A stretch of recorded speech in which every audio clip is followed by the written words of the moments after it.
Good. So this is the first of our series of tastings to celebrate our 6th birthday. Hence the balloons and this actually really uncomfortable hat. So I'm going to take it off, to be honest. Not having any hair anymore makes it particularly sort of scratchy. So I'm not being Scrooge-like. A happy birthday to us, but you know, bye-bye hat. So yeah, we've got 6 of these tastings, and I know some of you have signed up for the full package and some more than one. We're going to be running them every 2 weeks, and we're starting, I think, appropriately with some classics. So these are Honest Grapes classics. So these really are wines which, if you don't like them, you probably won't like us very much. So so I hope you do. Obviously, I hope you do, because these are wines which are pretty special to us. You know, we like to develop relationships with our growers, you know, we really do. And these are all people whose wines we love, and frankly, we love them too. They're great wines and great people, and there's lots of sort of stories and anecdotes which we probably won't have too much time to go into, but certainly these are wines with great personality, made by lovely people, and you know, we're very proud to represent them in the UK. So hope you enjoy them. Anything else I need to mention before we launch off, team, or no, I know there's bits and pieces about Premier, Cru and future events and other things, but I think for now, I'll just say, lovely to see you all. Thanks for joining. If you haven't already poured yourself a glass of the Saint Joseph Blanc, please do, and raise a glass, and cheers. Very nice to see you. It's been a good summer, and here we are back with some wine therapy. Oh, that's a nice smell, isn't it? I have to say.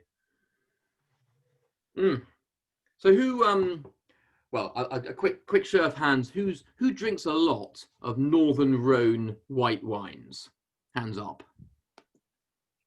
Okay, Frank, is that just Frank? Okay, good. So that means, okay, I find I do have to tell the truth a little bit then. There's a few experts here, but I think the majority of us, and I do include myself, I do include myself in this category, probably, you know, don't drink a huge amount of Rhone whites. You know, it's not the first place that leaps to mind when I'm thinking of a white wine. And that's why for me, it's always a real pleasure to remind myself of the sheer quality, the very distinctive style of wines that you get from the region, and also the tremendous value as well.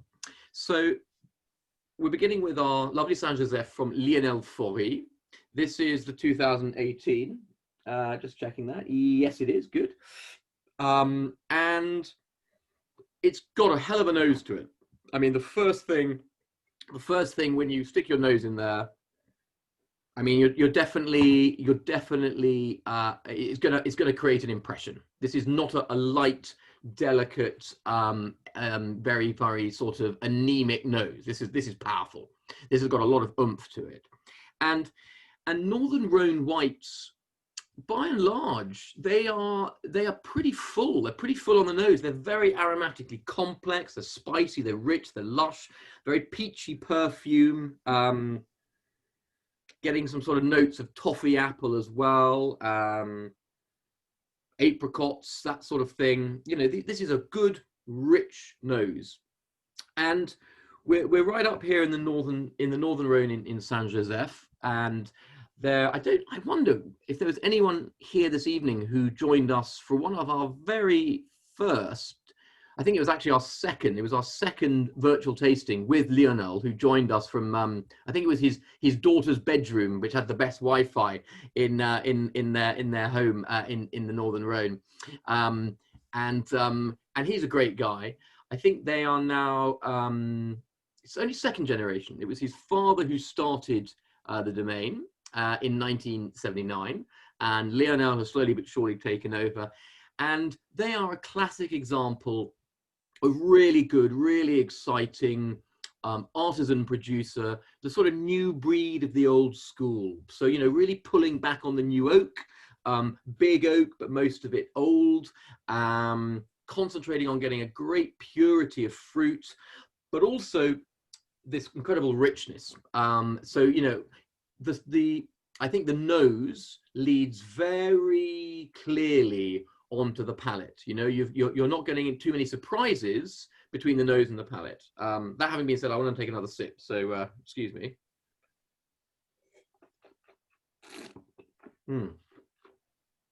Yeah, rich mid-palate, waxy, spicy, all those peaches, very honeyed.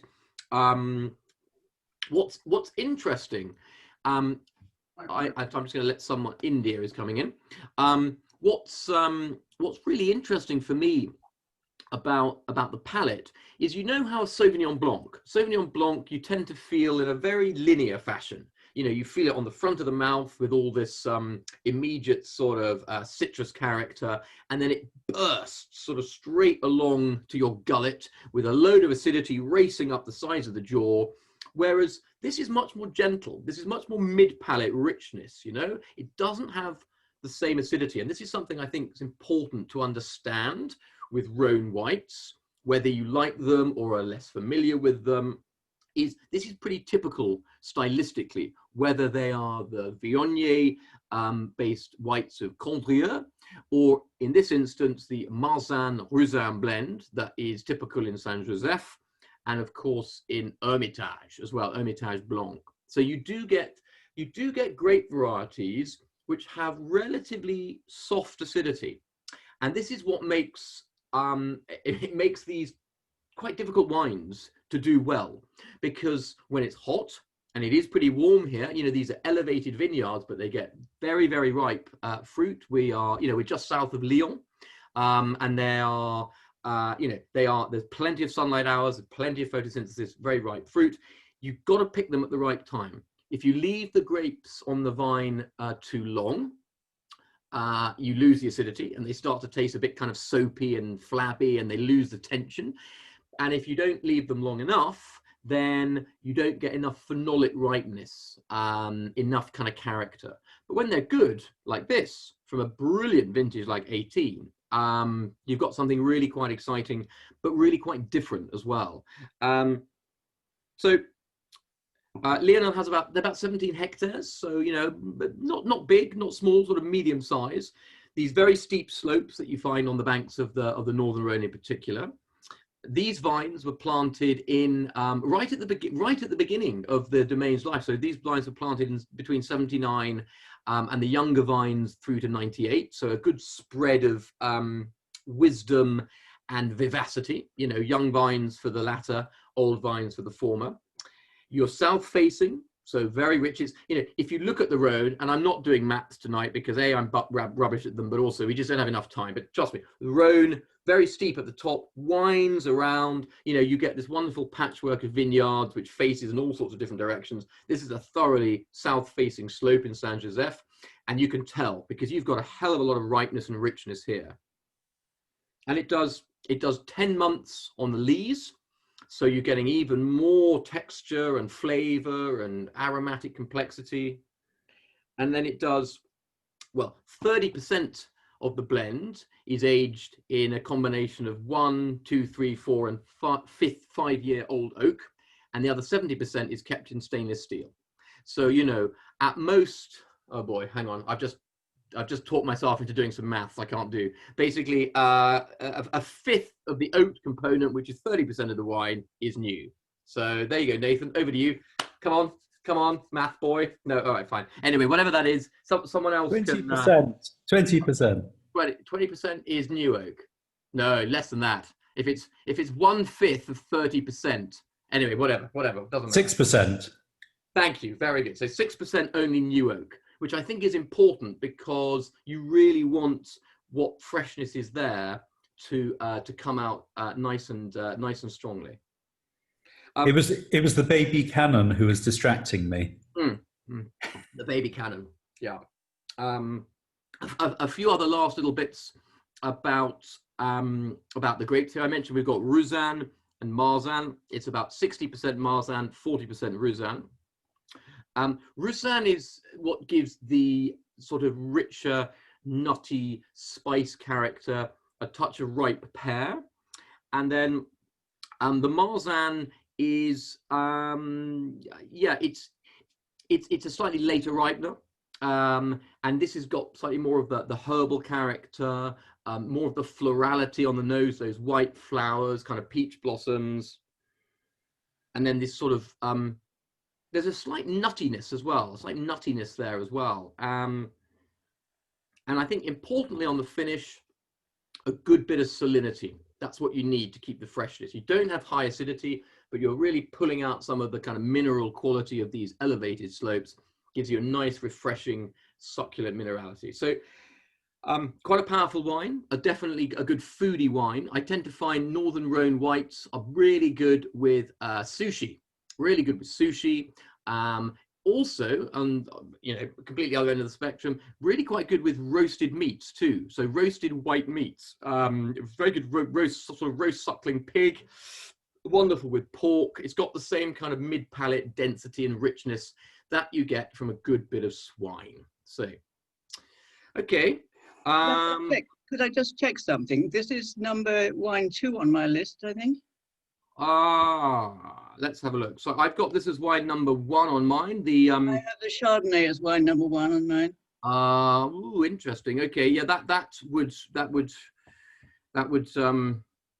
would be the wine that we're going to do second now. In fact, on the list that Charlie said. I'm just saying it's the wrong way around on the list. Okay. Hopefully, were you trying the Chardonnay as I was talking and thinking? What? No. I'm trying. You said Rhone. A few. Good. Okay. Excellent. So now, just to clear up any other anyone else who thought we were doing or at least on whose sheet said we were doing the Burgundy first, we're now going to do the Burgundy. We're now going to do the Bougain Blanc. So I'm going to pour that. Again, if there's any comments and stuff, I'm just keeping an eye on the chat there. Yeah, okay. Frank, you're saying it's out of stock from Honest Grapes? Surely not. We must be getting more in. It is unfortunately currently out of stock. I was going to send a link to everyone. There is another order coming in, but since we get it directly from him, we have to sort of wait till the order piles up. But yes, currently the white is out of stock, sadly. Sorry, Charlie, I didn't mean to put you on the spot. No, it's good. Good. No worries. Please do, and we'll let you know when it comes back in. It won't be long, I'm sure. So Frank, that was 60 bottles for you. Yeah. 6 cases. Now, I guess we're on to probably slightly more familiar ground for most people, white Burgundy. There are certainly a handful of people, well, 2 or 3, I think, on this evening's call, who joined us for one of our Around the World in 40 wine session, which was from Macon to Meursault, our Burgundy session, white Burgundy session. And the wine we finished with on that occasion was the previous vintage of the wine we're drinking now. So it was the Domaine de Montille Bougain Blanc 2017. And it's fascinating for me to come back now and try the new vintage, which we shipped only a month or so ago, in fact, and how different it is from the 17, related but different.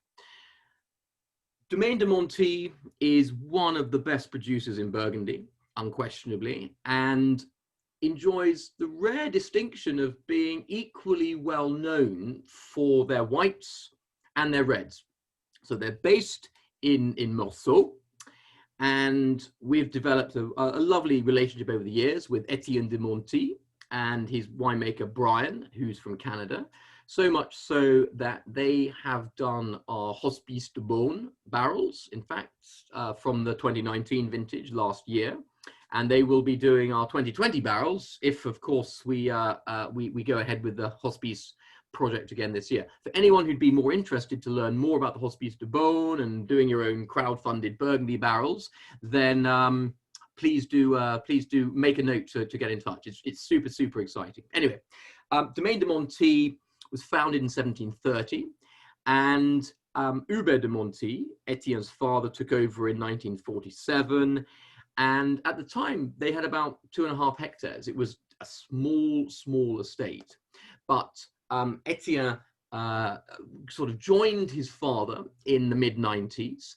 At the time, he was working for a bank. And in fact, he was working for a bank who were advising Chateau de Pouligny-Montrachet on various acquisitions and selling opportunities. And funnily enough, when Chateau de Pouligny-Montrachet decided they wanted to sell, Etienne decided to buy them. So that was quite fun. And they managed to augment their increasingly impressive vineyard holdings with Pouligny-Montrachet Eyre, which is probably the greatest Premier Cru Pouligny-Montrachet. Also some Corton Charlemagne and Malcansor, Vin Romanée Malcansor, which is one of their top reds from the Côte de Nuit. This is touching the La Tâche vineyard from Domaine Romanée Conti. So it really is absolutely top of the tree. Anyway, they've now gone from being 2.5 hectares in the start. They've got about 37 hectares. As I said, they're very good friends, been working with them for a number of years. And this is I think their wonderful entry level, but that sort of sounds to be disparaging because it's by no means an entry level wine. This is declassified Pouligny-Montrachet and plots around Pouligny-Montrachet, around the vineyard of Courpeau, which were previously owned by the Chateau de Pouligny-Montrachet. And what I really love about this Bougain Blanc is I think you're approaching the quality of a village level Pouligny-Montrachet. You know, this is probably as good as a Pouligny-Montrachet would have been 15 years ago. And that's how we justify why Burgundy is getting so much more expensive. But to be fair, there is a lot of truth in that the overall quality of the village level wines and the AOC Bourgogne level wines is just getting better and better and better. And I mentioned briefly 2018 as a vintage in context of the Rhone. Exactly the same holds true in Burgundy. It's a very, very solar vintage. A very warm year, a very ripe fruited vintage. And one of the biggest surprises and pleasures of the vintage was the quality of the whites from Burgundy, because, you know, sometimes one gets a little bit concerned about very hot years because you get worried that the acidity will be too little, that the wines won't have structure.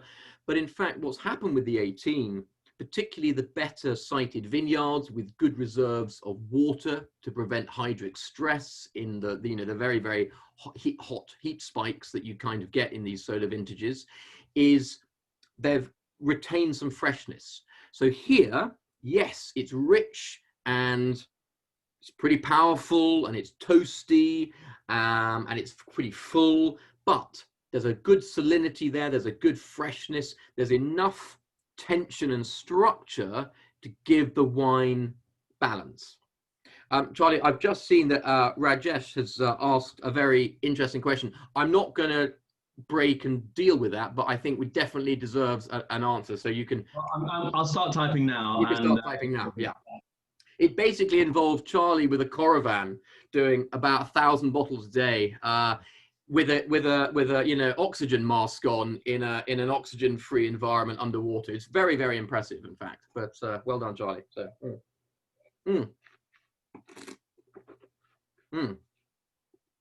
Wonderful, wonderful wine. You know, you've got classic Pouligny-Montrachet richness, that great varietal Chardonnay character, but for me, there's an elegance there, and as I said, there's a tension down the middle, which just shows the quality of the winemaking. Brian, the winemaker, is a self-confessed acid freak. You know, he really doesn't like overly ripe grapes. He likes to pick early. He likes to keep the freshness, keep the tension, and make wines which have energy and vivacity. And I think this has done a brilliant job in what was a very, very warm year. There is some oak here, but it's 600-litre barrels. So big, big oak barrels. So you're not getting lots of toasty new oak. And he does quite a lot of lees stirrings. So with the whites on the lees, a lot of stirring, batonnage, that just gives you more texture, more richness, more flavor, really. And I think you get an awful lot of wine for your money with this one. You're going to ask me how much it is. That's a great question. Again, I'm going to hand that over to Charlie. Oh, there it is. You've already put it up there, so you can click on it and see. I think it's sort of somewhere in the 30s last time I checked. But this is one of my house whites. I absolutely love this. You know, it's pretty much declassified Puligny Montrachet at an affordable, sensible price. Okay, so let's move on to our Clemens Busch Riesling Kabinett. Okay, just going to pour that. I think, to be perfectly honest, Nathan, as you're here, what is that saying about, you know, lawyers say something about, you know, if you've got a dog, don't do the barking. So in this instance, you're the dog. It seems I can do as good an intro about Clemens Busch as anyone, but you know, Clemens is a good friend of yours. You introduced us all to Clemens, so why don't you tell us a little bit more about this this wonderful Marienburg Kabinett Riesling? All I can say, Tom, is woof woof. Yeah. It's 2018, Tom. This is 18. It's 2018. So when I lived in Germany, which was a long time ago now, Kabinett was the sort of stuff that you would avoid. It was the typical fruity, sweet, low alcohol version of traditional German Riesling. This is just a league different from it. First of all, Clemens and his wife Rita, childhood sweethearts, grown up in the little village of Brunderich in the Mosel, in the Middle Mosel, on a beautiful oxbow in the river. He lives in the village, and you go across on a ferry across the Mosel, and with his little Lamborghini tractor, and then climbs the hill to farm the Marienburg, which is the hill there. So the Kabinett it's an off-dry style, actually surprisingly large amount of residual sugar, but completely balanced with that gorgeous acidity that you get in the Mosel. So the tastes are pretty complex of Clemens Busch wines. They're organic, biodynamic, very strongly textured, and that's the thing you should get from it. Once you get past that lemon sherbet, and there's lots of mandarin and grapefruit, and even underneath it, even slight sort of vegetal mushroom smells. But the texture, the palate there is just gorgeous. And really a super length there, beautiful balance. Pretty Alsatian in style, Clemens's wines generally, although this particular wine, the Kabinett, is made in that traditional German style. So he makes wines all the way from bone dry through to super sweet. This is an off-dry example of it. Kabinett, when it's boring, is ghastly. This stuff for me is actually throbbing with vivacity and excitement. And I think, Tom, 8.5% alcohol on there? Yeah, 8.5%. And I think a question which I think a lot of people would probably ask when trying this wine is when do you drink it? You know, is it a sweet wine? Is it a dry wine? Is it an aperitif? So you know, what do we do? What do we do? Yeah, so when I lived in Germany, Kabinett wine would be drunk on either on its own with aperitifs, but also it goes particularly well with sort of pâtés, foie gras, terrine pâtés. Really very nice combination. The other thing I do it with when I make a sort of lemon tart. It really balances that lemon, that acidity and complexity goes well with a sort of homemade lemon tart as well. Yeah. So you can have it with sweet and savoury. His other wines, though, Tom, as you know, his big Grosses-Gewächs, the Grand Cru dry wines, are surprisingly brilliant with meat, with sweet bread. So white wine that goes with meat, sweet bread, rack of lamb, veal cutlets. Yeah, actually, can I go off and make some supper now? Yeah, I guess I'm getting hungry just listening to you. Actually, some sweetbreads, awesome, nice sort of little sweet. Yeah, that would be tremendous. Yeah, no, it's a really delicious wine, and again, tremendous value. If you you know, I think it's interesting for me this evening that in our classics we've chosen two wines from the whites. You know, Northern Rhone white and a Moselle off-dry white, which for a lot of people wouldn't be classics at all. They would be pretty kind of out there, outre, rather different. But you know, these are becoming part of our everyday drinking, which I think is really fascinating, because these are great wines, and Germany offers tremendous value. So I think there's always German wines are a bit like sherry, a bit like what's the fizzy Italian red, it's gone out of my head. Anyway, always threatening to be the next big thing, always threatening to be, rediscovered. They are absolutely loved by sommeliers, by wine critics, by experts, by merchants. The general public tends to be slightly slower to come on the journey. And in some respects, that's not a bad thing, because what it means is you still get incredibly good value wines because they don't sell in the same sort of quantities that the more popular, better known wines do. So, they're great wines to get behind. Yeah, it's very versatile. 8.5% alcohol. I tend to enjoy this particular wine as an aperitif myself. But yeah, as Nathan was saying, you can definitely pair it with a lot of interesting foods. Interesting to see, Tom. Rajesh is saying he doesn't like the nose, velvety on the tongue and pleasant fruit without being syrupy. Yeah, it's certainly not syrupy. What is it you don't like about the nose, Rajesh?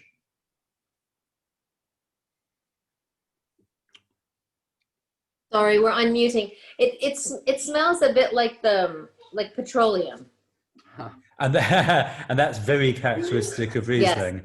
And interestingly, by the way, normally you associate that petroleum smell with Riesling that's got older, but actually because of the little oxbow in the Mosel where Clemens' hill is, the Marienburg hill, actually it's relatively lower acidity and wines that actually age somewhat faster, so they don't last as long as some of the other Rieslings, but they reach that Riesling-y diesel thing earlier. What I think you should get though, the characteristic of Clemens' wines, you get a lot of clementine and mandarin and complex nose, and then with the Kabinett and Spätlese levels, you get this sort of lemon sherbet thing. Imagine those old lemon sherbets with the licorice that you used to have when you were a kid, that sort of stuff. Yeah, it's definitely richer and more complex than some Moselle Rieslings, which can be very light, very much on the sort of the yellow and green citrus, so very lemon, very lime. This, as Nathan's saying, is more on the mandarin, the clementine, almost the kind of the tin mandarin sort of segment style as well. So yeah, pretty impressive stuff. A couple of other things just to mention about Clemens as well. He's a good example of one of the sort of style of producers that we're particularly pleased to work with, exactly like de Montille, organic, moving towards biodynamism in the case of de Montille, fully biodynamic, and one of the pioneers of biodynamism in the Moselle. And we're very pleased to support growers who, first and foremost, however they label their wines, care deeply about the sustainability of their vineyards. That for us is key, and long before it sort of became a buzzword before it became trendy. That's where it's just, you make better wine by looking after the soil. And these guys, in fact, there's not a single producer here that we're trying who doesn't first and foremost care about their vineyards as if they were their children, frankly, possibly even more than their children in some cases. But anyway, so we're sort of running to time, I'm quite pleased to say, but so I don't want to feel that as I said, I know we've kind of charged through these wines a little more rapidly than we do when we've got just 3 to get through in the course of an hour, but were there any more comments or queries or questions about any of the whites that we've tried so far? Price of this one? Meg, good question. Charlie's put the link there. This is 21.80 a bottle, I believe. Yeah. If you ask Nathan very nicely, maybe there'll be a pound off here, pound off there, but yeah. Good. So I tell you what, quick bit of market research before we move on to the reds, either in the chat function or just a quick show of hands. There we go. See, discounted the price already, Meg. You've worked wonders. Well done. whose favorite of the three whites overall? So whether you kind of like the nose but not the palate, or vice versa, but whose overall favorite wine, the wine you would particularly like to get again and buy cases of, was number one, was the Lionel Foley, was the Saint Joseph Blanc. Quick show of hands, or 1, 2. Oh, Frank. Okay, good. Well, we know we've got 6 cases coming your way. Yup. Okay, good. Okay. And then whose favorite was the Domaine de Montille, Bougain Blanc, the Burgundy. 1, 2. Yeah, I thought that would be probably 4. Yeah. Okay. Quite a few there. And last but definitely not least, whose favorite was our Riesling of the evening? Oh, that looks like a definite thumbs down over there, but big thumbs up, big thumbs up. Okay, so, okay, Catherine and Tom, yeah, good, very good. Okay, good.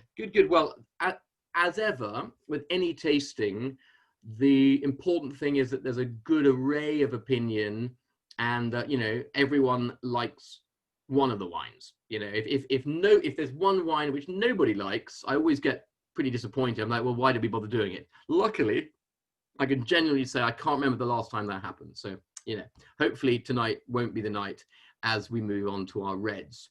Now, just checking that we're all on the same page for the reds, I have coming up next the Jane Eyre Fleurie.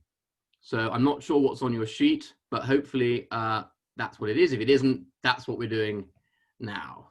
Jane Eyre Fleurie. Now, Rajesh, I think you've just... no, guys, have you raised a hand, or should I lower that one? Wait a minute. Was that previous? Do unmute if there's things to be said. I'm going to pour myself a glass while we do that. Okay. Right.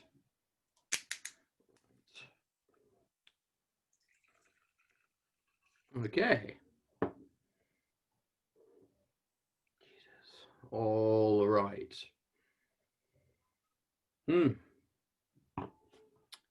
So Beaujolais, gosh, if ever there was a region which has massively been changed in its opinion, in rather the opinion in which we have again about it, if there's ever a region which has sort of undergone a huge renaissance, a whole new generation of winemakers, then it's got to be Beaujolais. I mean, for some of us here this evening, Beaujolais Nouveau is probably the thing which immediately springs to mind when you think of Beaujolais. And most Beaujolais Nouveau is not terribly exciting. It, as the name suggests, it is nouveau, so it's the very, very fresh, new, young wine, which is traditionally released in November after the bare minimum amount of fermentation and aging. I mean, we're talking weeks, not even months, and it doesn't tend to be terribly exciting. However, put that out of your head if that's your opinion of Beaujolais, because Beaujolais now is, well, I think one of the most exciting wine regions in France, if not the world. And it's largely due to a new generation of growers, of men and women who I think accurately represent the new breed of the old school. They're actually making wines that their grandparents made. They're not trying to make commercially styled wines. They're not trying to make very light, easy wines. They're trying to make wines which are a bit more formidable, which are a bit more exciting, which have more texture and density. You're hearing that word texture a lot. That's our favorite word. So, and we get points every time we mention it. But no, it's true. You want wines which have this real, this real vivacity, this real kind of interest. Wines which make your eyebrows raise, for good or bad, but hopefully good. And Fleurie is known as the Queen of Beaujolais, the Queen of Beaujolais. If you have sort of Moulin Vent, named after the famous windmill that sits at the top of the hill, is the King of Beaujolais. It's on very, very granitic soils, and it makes wines which you could almost mistake for sort of the Pinot Noir made further north in the northern parts of Burgundy, Burgundy proper, as you might refer to it.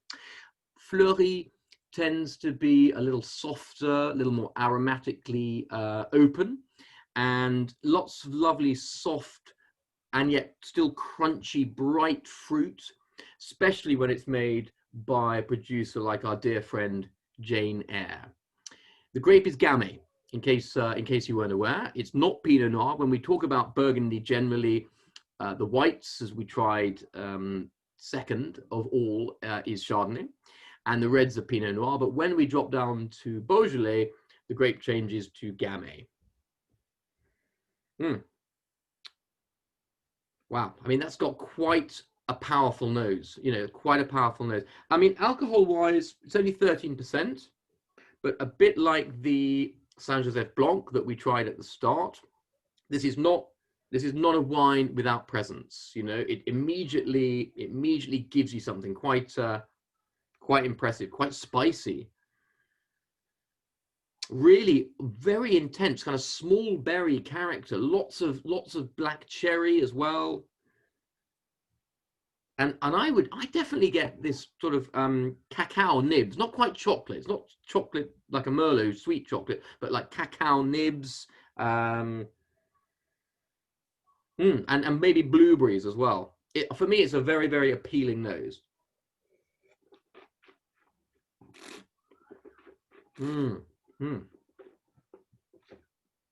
Wow, and that's got incredible richness on the palate too. Great intensity, great spiciness, great length. This is so much more than I think we tend to give Beaujolais credit for. And it's a credit to Jane, the winemaker. So Jane's a very dear friend. I first met her 5 or 6 years ago when traveling around Burgundy, and I was staying at a good friend's in Auxey-de-Retz. He has a wonderful little kind of bed and breakfast called the Hungry Cyclist Lodge, and it's the old abandoned mill in Auxey-de-Retz. And one evening we were staying, and Tom, my friend, was cooking. In fact, he recently appeared on Rick Stein's latest TV show. So he's definitely on the map now, and well worth visiting. And he said, do you mind if I invite a friend over for dinner? She's a local winemaker. And I said, of course not, that would be tremendous. And so long as she brings wine, I think that seems fair enough. And Jane came over with a half-drunk bottle of her Corton Grand Cru Red. And it was amazing. It was absolutely amazing. And Jane, fascinating woman, a very interesting history. She started off as a hairdresser in Melbourne, and really got the bug for wine. And one of her clients was the wife of quite a famous Australian winemaker, and he helped her do her first stages around Australia and New Zealand with Atarangi, with Cullen, and then across in Burgundy, very importantly, obviously, where she worked with Dominique Lefont, famous winemaker, famous family, Comte Lefont.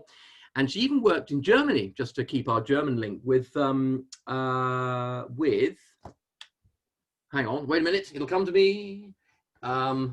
Someone famous. Don't worry, it'll come back to me. But anyway, but obviously she fell in love with Burgundy and decided that she wanted to make her own wine out in the Côte de Beaune and the Côte de Nuits. But the problem with Burgundy is quite simply the land prices.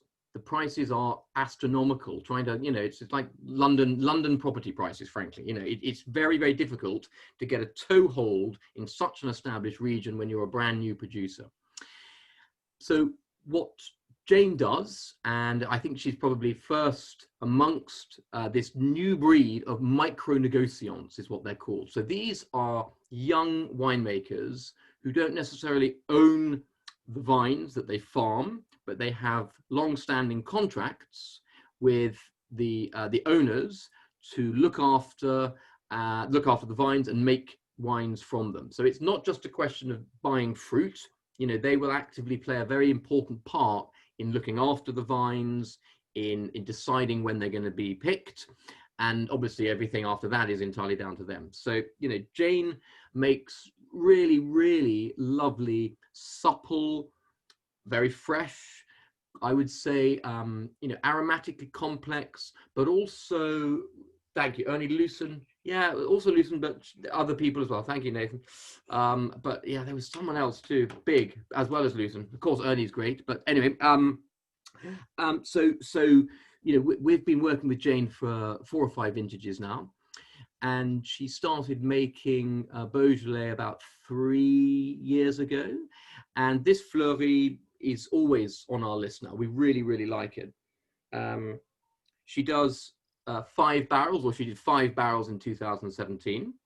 And what's quite interesting about this, and just goes to show the fact that this is a serious wine, it's whole bunch. She uses a considerable amount of whole bunch here. So, you know, that's as in throwing in the pith, throwing in all the green matter, which gives a bit more complexity. It gives more spiciness, gives more earthiness, keeps the alcohol down as well. But, you know, you've got a wine of really dimensional character.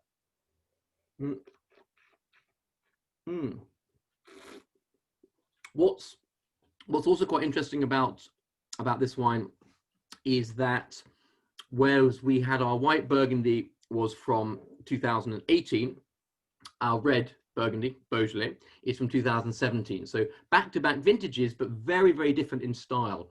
17 was a much cooler year, and this allows for very decided terroir influence to come through. So in the hotter years, you tend to find everything is just great, but can be a little bit more homogeneous stylistically. In the cooler years, you really get a very defined sense of place with the wines.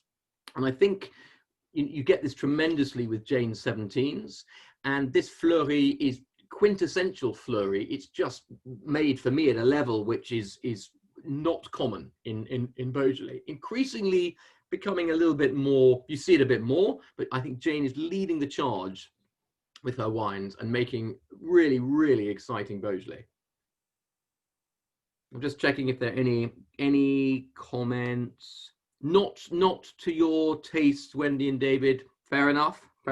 And it's still annoying me. I've gone from my head the other Moselle producer who Jane worked with, but anyway. And the point is, she's super accomplished, and it was crazy that that despite being called Jane Eyre, she wasn't working with anyone in the UK at the time. So yeah, we are delighted to be working with her. Once again, we also got some special barrel projects with Jane.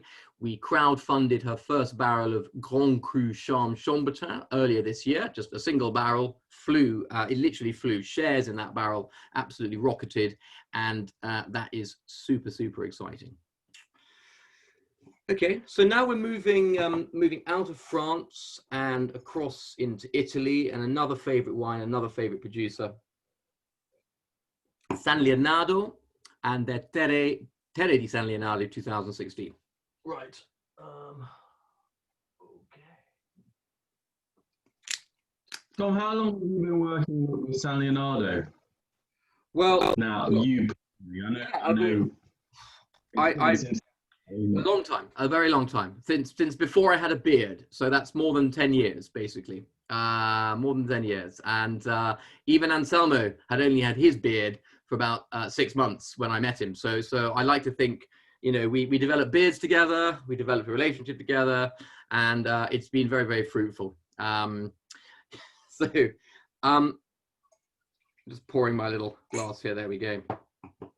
San Leonardo, where to begin? Where to begin? Fascinating story, a very ancient estate. In fact, Nathan's background, Nathan, if you could put your head to one side just so people can see, this is San Leonardo. This is the house in Trentino. Thank you. This is the lovely, lovely house in Trentino, just north of Lake Garda, in between Avio and Rovereto, in the, I would say, otherwise not so well-known Italian wine region of Trentino.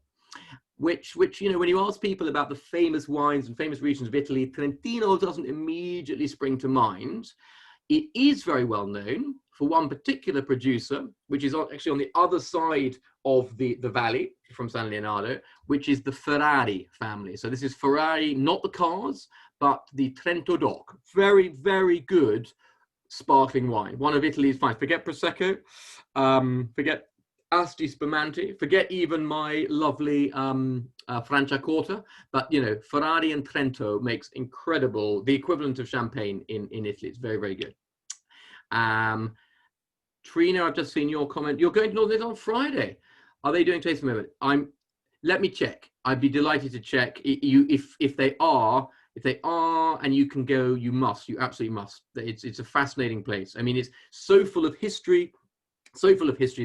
The estate has a little chapel, which dates back to Roman times. It has Roman frescoes, you know, and there's a path just behind the vineyards, behind the garden, which was the original trans-Apennine route across the Alps when you were heading from France down into Italy, or Gaul into Rome, and it's literally, it's this 1,000-year-old path which goes down the back of the estate.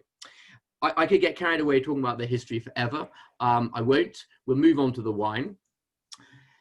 Anselmo, who I mentioned earlier, the sort of current head of the winemaking and head of the family, is actually the son of Carlo Guerrieri Gonzaga, Marchesi Carlo, and he was the first aristocrat winemaker, as in not just an aristocrat who owned an estate, but an aristocrat who made the wine. And by his own admission, he was a rather wayward youth, and his father, Anselmo's grandfather, sent him off to Enological College in Switzerland. And having done that, he assumed he'd come back to the family estate and look after the vines, but he wasn't. In fact, he was shipped off to Tuscany to go and work with the great Giacomo Takis, one of Italy's greatest consultant winemakers, on a little known estate called San Guido, which made Sassicaia. So Carlo was one of the part of the winemaking team that made the original vintages of Sassicaia. And then great friends with the Incisa della Rocchetta family of San Guido, he then took Giacomo Takis back up to the family estate in Trentino, and there they started making San Leonardo. And San Leonardo is still quite rightly referred to as the Sassicaia of the North. They share a very common history and heritage, a very similar blend. It's a Bordeaux blend, Cabernet Sauvignon based, with Merlot, and the secret cheeky ingredient, which even they only admitted latterly, Carmenere.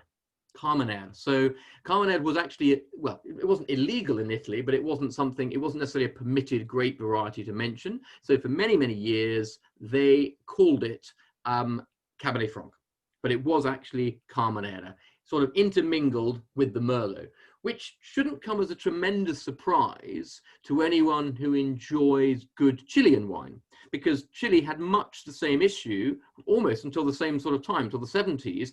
They thought they had lots and lots of Merlot. In fact, in Chile, a lot of Merlot was co-planted with Carmenere. And frankly, so much the better. So San Leonardo, I've got a great quote here from our good friend Johnny Ray at The Spectator, because Johnny Ray, saying of San Leonardo, well, actually, no, saying of this wine, the Terre di San Leonardo, he said, this was back in August, in his Best Wines to Put You in a Holiday Mood article for The Spectator, he said, the Grand Vin has been voted finest wine in Italy for 3 years running. And this, made with the same care and attention, but from the younger vines, is an undervalued corker. So there you go. That's Johnny Ray from The Spectator talking about the 2016 Terre di San Leonardo. The blend of which is 60% Cabernet Sauvignon. Sorry, I beg your pardon, 50% Cabernet Sauvignon, 40% Merlot, and 10% of that Carmenere. So it's very, very similar to the Grand Vin blend, which is about 60-20-20, touch more Merlot here. And it's from the staggeringly good 2016 vintage.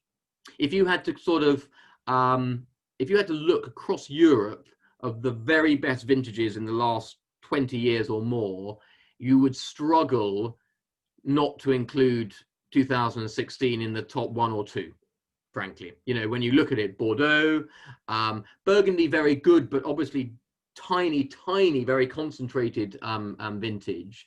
But Barolo, Brunello here in Trentino. I mean, it's just a great, great vintage 16. And what I love about this wine is it's got so much of the character of the Grand Vin, of the San Leonardo, but it's a bit more open and accessible. You know, the oak treatment is less. And yeah, I mean, just the richness on the nose. This is for me, this is just such a great wine. And in these tremendous vintages like 16, it's a brilliant opportunity to buy second wines as well, because the quality is so good from top to bottom that frankly you get a taste of the Grand Vin, but for a fraction of the price. So I have to have a taste. I've been smelling it but not tasting it. Obviously I've been talking. Tom, we've got a lovely story about San Leonardo from the wine club, in that two of our members got engaged to one another over a bottle of Villa Gresti, the Sauvignon Blanc, when sailing in Lake Garda. Brilliant.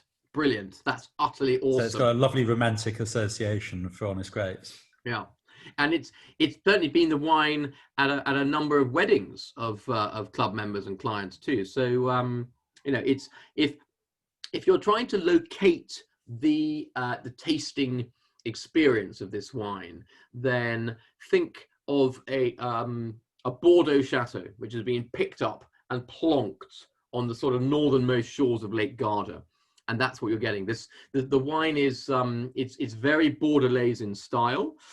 I think alcohol wise, like the Fleurie, we're still at 13%, and that's another super impressive thing about the estate.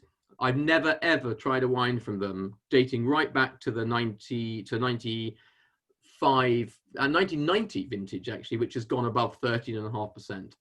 When you consider that, you know, there are Bordeaux that are being harvested at 14.8% in the hotter vintages, it's a massive credit to the estate that they managed to keep the alcohol so in check, and they keep the fruit very rich and ripe, all this complexity. Great aromatic development again, but this is a wine which, you know, it's a second wine, but I would love to revisit this in 10 years. I think this wine will age tremendously well. The sort of wine you'll bring out at dinner parties in 3 or 4 years' time, and people will be wowed by it, and they won't believe it's Italian. They won't believe the price. So buy it all now and get magnums. Definitely get magnums, I've decided. The way forward. Yeah.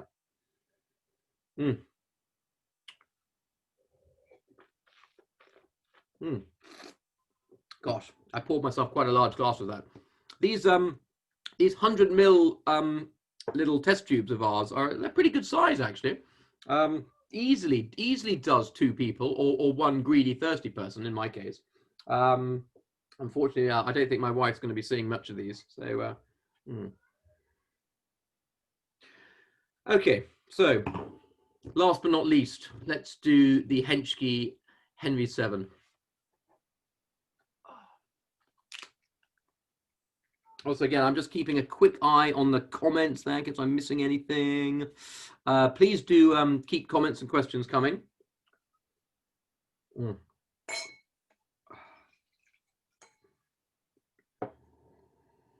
Wow. Another big nose. Another, I'm not talking about mine, but the wine here, another powerful, rich, very expressive, quite showy nose straight away. Kind of just gonna let this wine, if you're like I am, just pouring it straight from the tube, just let it sort of open up in the glass a bit. Just, you know, let it let the aromas develop. I don't drink enough of this wine. I drink plenty of wine, as you can imagine, but this is a wine I don't drink enough of, and this is why I must thank you all for giving me the excuse to do so tonight, because this is a great wine. This is a really good wine. I think that sometimes, perhaps a bit like Beaujolais, back to the Beaujolais, you know, you have an idea about Beaujolais, and it maybe sort of tends to make you lean towards other wines instead.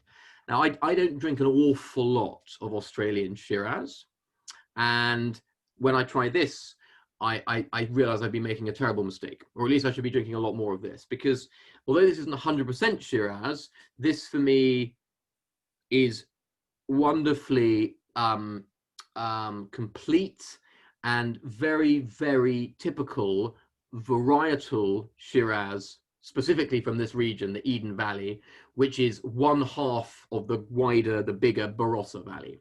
But it's the higher and cooler bit. And I mean cooler, in fact, I mean cooler in every sense, but definitely cooler in terms of the temperature. And what this does to the wine is give that freshness. And what I love on the nose is, yes, you've got that ripe, rich Parma violets, saddle soap, Cutacura, rich black cherry, ski yogurt nose, cracked black pepper, and all of that stuff you expect from warm Barossa style Shiraz. But you've got these wonderful nuances there. There's a great florality about the wine. There's some peachy character, peach skin, spice notes as well, and you really get a sense of the energy in this wine. It's a cracker. Mm. Mm-mm. But wow, that palate, that's a mouth filler. That's a mouth filler. You know, that is, wow, that completely, a tooth stainer, a palate filler, right back to the gullet. You know, wow, like a wave of flavor, and not just one wave. It keeps on kind of repeating. It keeps on really, really developing and giving you more and more texture and character. But alongside that ripe, rich, sweet fruit, great salinity, great tension. You can feel that. You can feel how the hinge of the jaw is juicing up. Great acidity. Very, I mean, really lovely, sophisticated, plush tannins as well. Very well covered. I like this wine an awful lot, as you can tell. So Eden Valley, just to the north of Adelaide. As I said, it's the less well-known half, but it does make up a full half, more or less, of the Barossa Valley.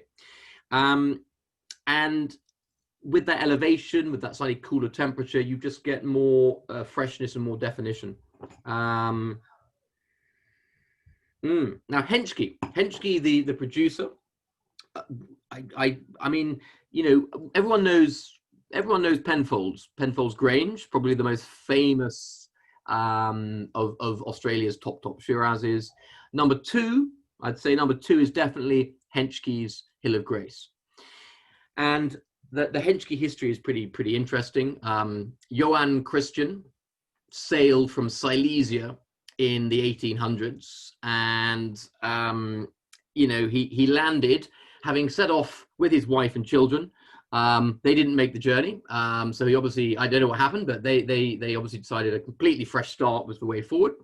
But he landed in southern Australia, started growing grapes pretty early on, but there was nevertheless, even before he was there was an early history of winemaking in the region. In Pewsey Vale was one of the first, I think it was the first vineyard in Adelaide Hills, and that was back to 1847. So when we talk about Australia as being a new world wine region, you know, 1847 is hardly yesterday, frankly.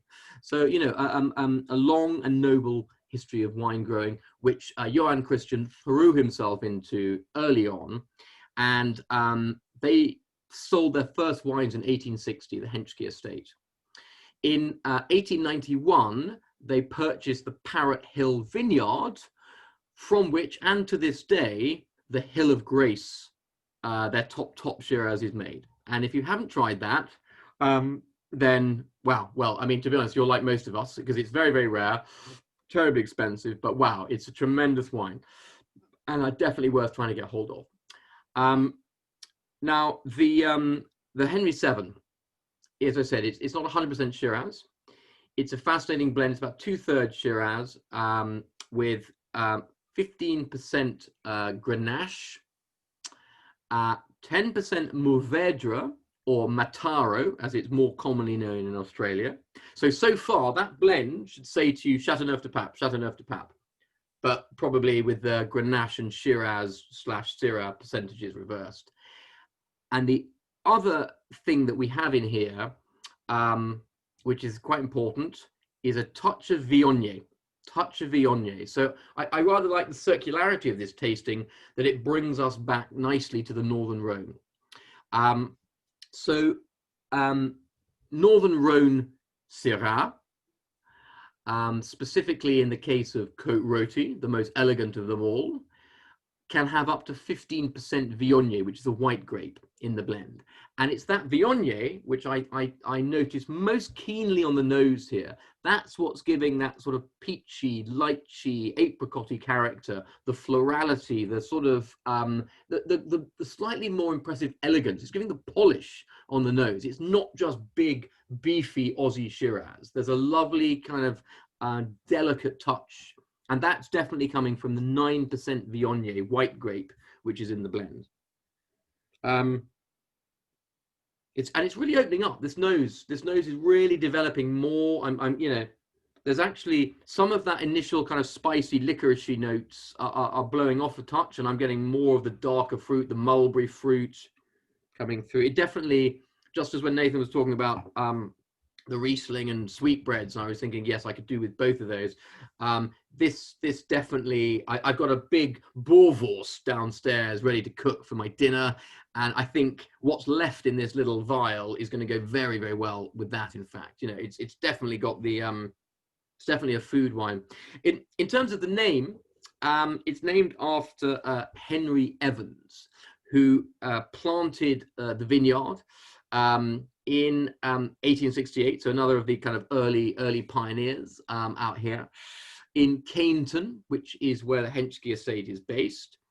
And unfortunately, when he died, his wife had joined the temperance movement, and she ripped up all the vines, sold the winery, and that was the end of it, frankly. So it's that luckily Henchkey have reinvigorated the wine and named it in his honor. So it's very good to see that they did, and it's an impressive tribute to an impressive man, and I think a really good example of how sophisticated, how nuanced, how dimensional Australian reds can be, while still being, ultimately at heart hedonistic and dangerously drinkable.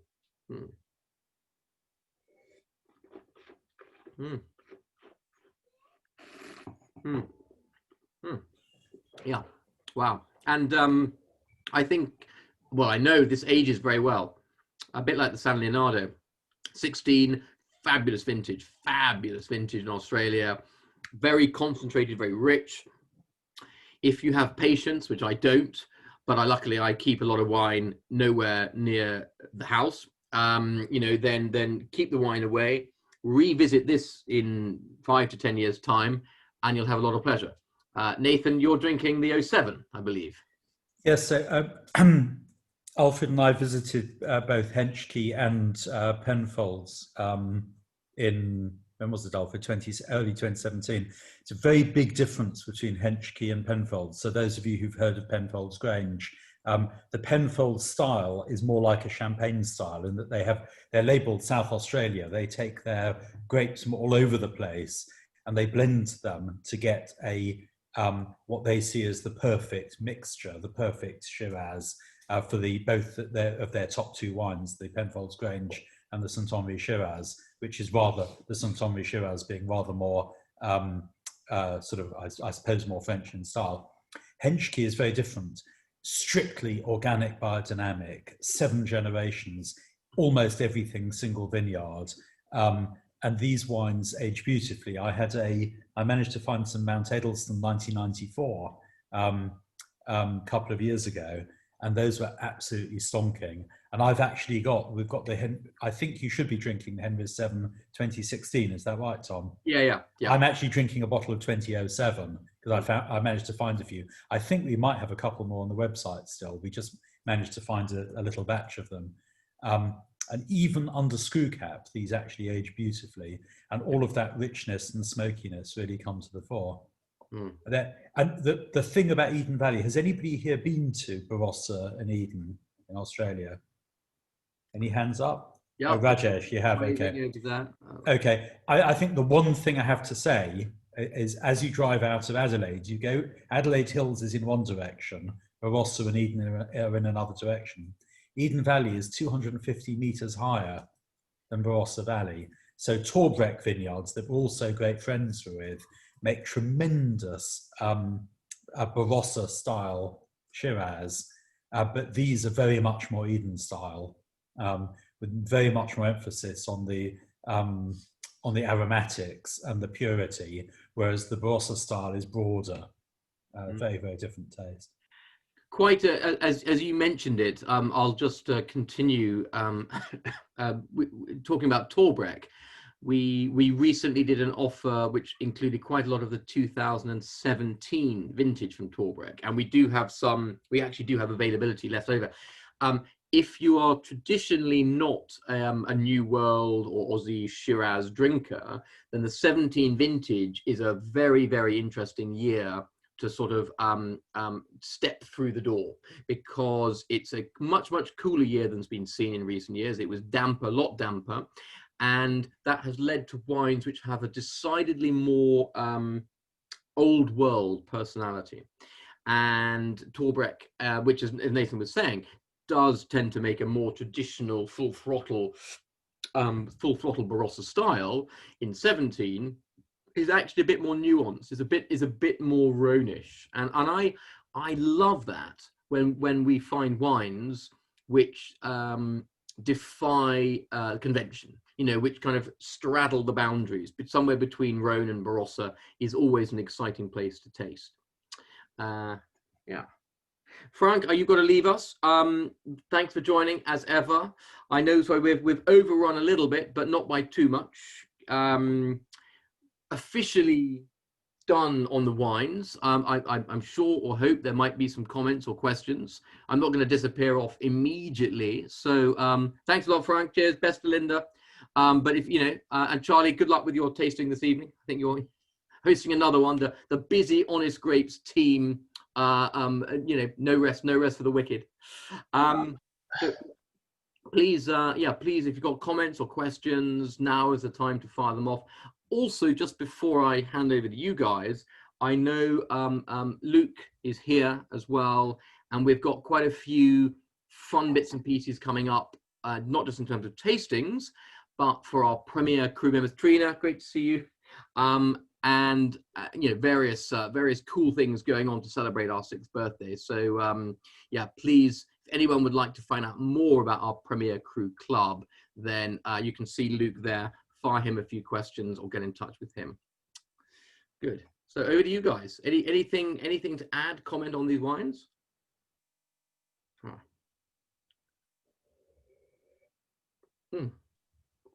Deafening silence. Oh, Luke.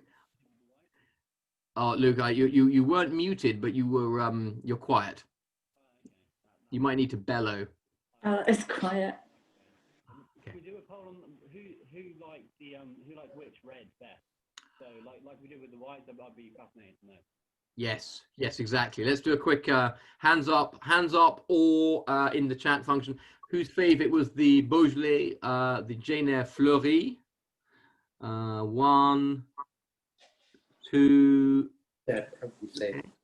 Okay, relatively 3, I think. Yeah. Hands up or chat. Who was the whose favorite was the San Leonardo? Oh gosh, flying in there. Got big hands up, hands, arms waving generally. 2, 3, 4, 5, 5, 6. Okay, yep. Okay, excellent. And last but not least, so gosh, that should mean that there could well be a majority for the Henry 7. So hands up for the Henry 7. 1, 2, 2 hands, lots of jazz hands going on there. Gosh, okay, yep.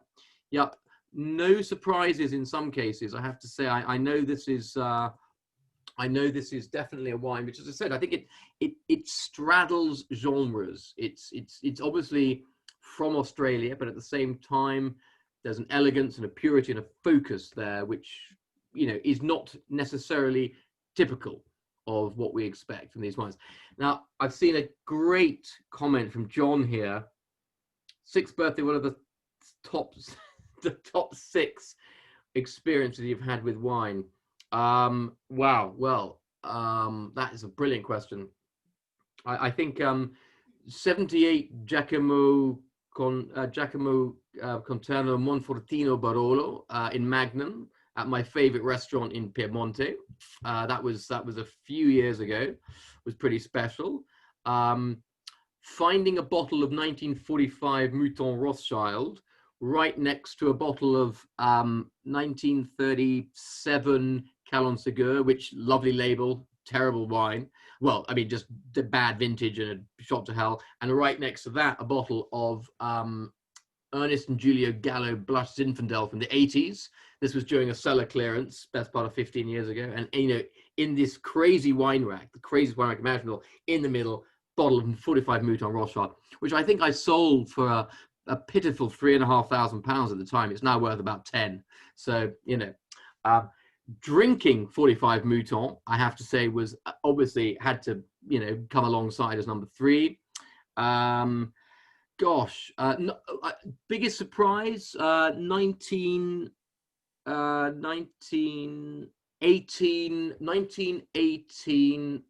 Moët Chandon Grand Vintage from Magnum was a huge surprise. Tasted blind, assumed it was from the 70s, 1918. Who knew? You know, just incredible. Just goes to show how, you know, very well made old champagne, great vintage, can last forever. 47 Cheval Blanc with a client. That was very nice. I mean, that was a classic example of a wine which changed utterly. It wasn't just, it's an iconic wine. It's one of the greatest wines ever made, but it wasn't just the sort of the rush, literally the head rush of drinking such an iconic wine. It was the fact that it was 6 different wines in one glass. Over the space of an hour, it was unrecognizable from first glass to last glass. And it sort of kind of went in a peak, and then, you know, it didn't dip, but it just sort of changed. It was like a wave. You know, you capture it at different moments, and it was completely different wine. So that was special. And I did do a 20 vintage Petrus vertical last year, which was back to 1928, which I have to say, that was certainly not unmemorable. So I think that was 5, could have been 6, but, you know, those were the top. Last but not least, of course, every day at Honest Grapes, best wine experience. So, you know, yeah. Tom, last year before the Auspice auction, we had a dinner where we had every year ending in 9, going from 2009 backwards. 2009, 99, 89, 79, 69, 59, 49, 39, 29, 19. And the Le Musigny Grand Cru 1919 was bright as a pin. It was the most gorgeous one. Le Musigny Grand Cru. Yeah. Absolutely. Do you remember who the Domaine was? I can't remember who the Domaine was. It was Domaine du Planck. I don't mind. I was blotto by that time. Yeah, no, it was. That was. Yeah, that was special. That was special. Yeah. Excellent. Well, look, guys. So nice to see you all. Thank you so much for joining this evening. I hope we'll see you again in 2 weeks' time, where we will be doing. Gosh, I just realised if these were classics, then, you know, next session, which is going to be the discoveries, off the beaten track stuff, is going to take a lot of you by surprise, because some of these, well, they're classics for us, but they're quite unusual in their style. Whereas, you know, 2 weeks' time, we're doing wines which will definitely not be on your radar, I think. So if you've signed up, look forward to seeing you. If you haven't, would love to see you. Yeah, of course, please do keep in touch with us about more tastings, about more wines, about Premier Cru Club. Talk to Luke, who's looking very sexy in the kind of gathering dusk there in the background there with the outside. I have to say, it's clinging on to the outdoor weather. Actually, that's impressive. Just desperately living the dream for summer still. Yeah. And And yeah, we will reconvene in 2 weeks' time, and hope to see all of you and your friends in 2 weeks. So thanks very much indeed.